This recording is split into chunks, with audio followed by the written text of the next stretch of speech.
Dhimma balaa tasaan boqochuu obboleessa keenya Ibsaa Guutamaa ejjetaa irratti artistoonni tokko gadda isaanitti dhaga'ame ibsachaa jiru. Sa'aatii muraasa dura fayyaa nagaa isaatii dargaggeessa burraaquu kan kolfii fi xabni irraa tolu karoora qaba, kaayyoo qaba, abjuu dheeraa qaba, dhimmaa fi Finfinnee irraa ka'ee gara Adaamaa deemaa ture. Karaatti konkolaataa isaa dhaabee viidiyoo waraabee TikTok irratti gadhiise kan jedhe Waloolataa Qana'ii Aagaati. Baatii afurii dura cidha tokko irratti magaalaa Adaamaatti waliin hirmaanneerra inni cidha sana guutummaatti qabatee to'ataa ture kan jedhe immoo gaazexeessaa Lalisaa Alamuu Biraanuuti. Amanuu fi namatti ulfaata jireenyi biyyi lafaa kana akkasii amma jirta amma jirtu Ibsaa Guutamaa TikTokii kanarraa badaa namni wallaale hin jiru. Yeroo baay'ee viidiyoo hojjetee gadhiisa laayivii galee taphata. Har'uma guyyaa illee viidiyoo hojjetee gadhiise ilaalaa turre galgala kana immoo lubbuun isaa balaa konkolaataan dabartee safuu du'aaf jedha. Waloo kuma safaram. Sa'aatii 6 dura viidiyoo isa dhumaa daandii Adaamaa Finfinnee irratti hojjetee gadhiise. Daandii dhumaa kana irratti balaan irra ga'e yoo jedhan amanuun nama rakkisa. Ija maaltu si argate laata wayyoo Ibsaa Guutamaa maal jedhu kan jette immoo Moonet Beeskisaa ejjetaati. Egaan guutummaa oduu kana qabannee isiniif dhufneerra hanga xumuraatti nu faana ta'a. Akkam turtu hordoftoonni Eebbaa Broadcasting warreen maatii keenyan ta'in ammoo subscribe gochuun mallattoo bilbilaa tuqaa. Komentii jalatti yaadaaf qabdannuuf share gochuudhaan hiriyoota keessan bukkee geessisaa. Ibsaa Guutamaa ejjetaa abbaa isaa obbo Guutamaa ejjetaa fi haadha isaa Aadde Zannabuu Alamaayyoo irraa gurraandhala 6 1990 godina Horroo Guduruu Wallaggaa bakka addaa Hagamsaa jedhamu warshaa sululaa Fincaatti dhalate. Seenaan Ibsaan ijoollummaa isaa irraa hanga har'aa hanga lubbuun darbeetti dabarse seenaa xiqqaa fi akka salphaatti dubbannee bira dabarru miti. Seenaan isaa baay'eedha. Egaa addunyaa kanarratti kaleessa jirta garuu jiraachuu keetiif wabii hin qabdu. Kanumaaf egaa hiriyaa kee irratti maatii kee irratti hojjetaa kee irratti dabaa yaaduu fi halkanii fi guyyaa kan dhiphachaa ooltuu fi kanumaaf ilmi namaa amtuu kan yaadaa ooltuu fi kanumaaf egaa ammeenyaa hanqaaqaa kan ooltuu fi kanumaaf egaa kan yaadannoo dansaa dhistee sobaa fi maqaa balleessiif hojjetaa kan ooltuu fi lubbuu biliqabaatuuf edaa dhiphachuu fi dabaa yaaduun hin barbaachisu.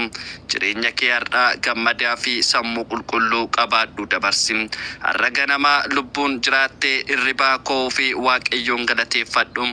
Waan ati qabdu kana nama hedduutu hawaa ati garuu ammallee galateeffachaa hin jirtu. Duuti namaa waa nama barsiisuu qabam. Duuti gurbaa ol adeemaa kana hedduu gara nama raasa. Waan hedduu akka qalbeeffatu nama taasisa. Waaqni lubbuusaa jannataan haa qananiisu. Waa'ee boqochuu Ibsaa Guutamaa irratti balaa tasaa isa mudateeni artistoonni Oromoo tokko gadda isaanitti dhaga'ame ibsachaa jiru. Waloolataa Qana'ii Aagaa akkas jechuudhaan barruu feesbuukii isaa irratti dubbateera.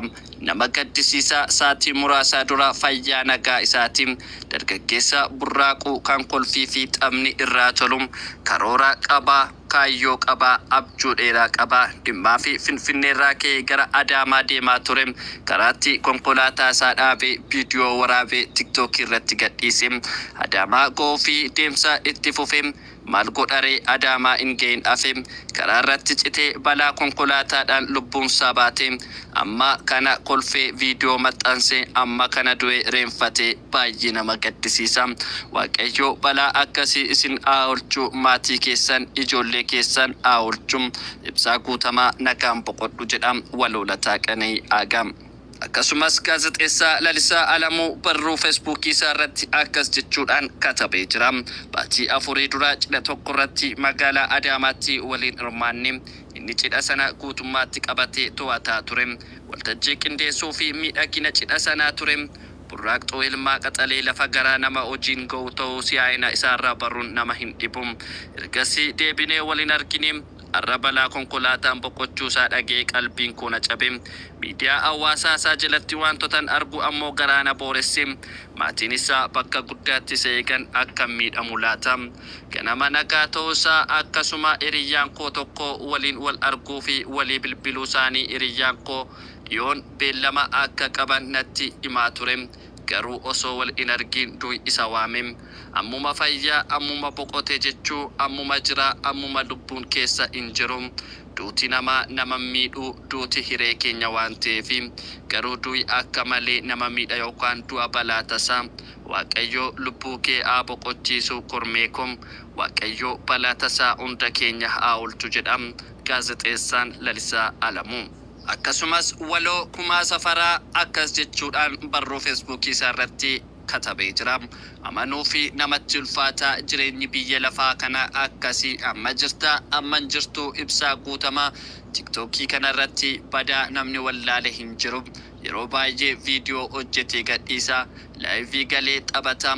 Arruma guyyaa illee viidiyoo hojjetee gadhiise ilaalaa turre. Galgala kana ammoo lubbuun isaa balaa konkolaataan dabarte safuu du'aaf jedham waloo kumaa safaraa. Akkasumas Moonet Beeskisaa toora feesbuukii ishee irratti akkas jechuudhaan dubbatti. Ayyaadua sa'aatii 6 dura viidiyoo sadhumaa daandii Adaamaa Finfinnee irratti hojjetee gadhiise. Daandii dhumaa kana irratti balaan irra ga'e yoo jedhan amanuun nama rakkisa. Ija maaltu si argate laata wayyoo ibsaa guutamaa maal jedhuga. Nama gaarii hojjetee of jijjiiruuf fiigu. Nama ilaalcha gaarii fi kabaja namaaf qabu. Nama fi cinqamu gara laafessa. Akka kee kanatti maaliif duunni garaa jabaatti. Kaanee gaarii ta'uu dhiifnu waan gaarii hojjechuu dhiifnu.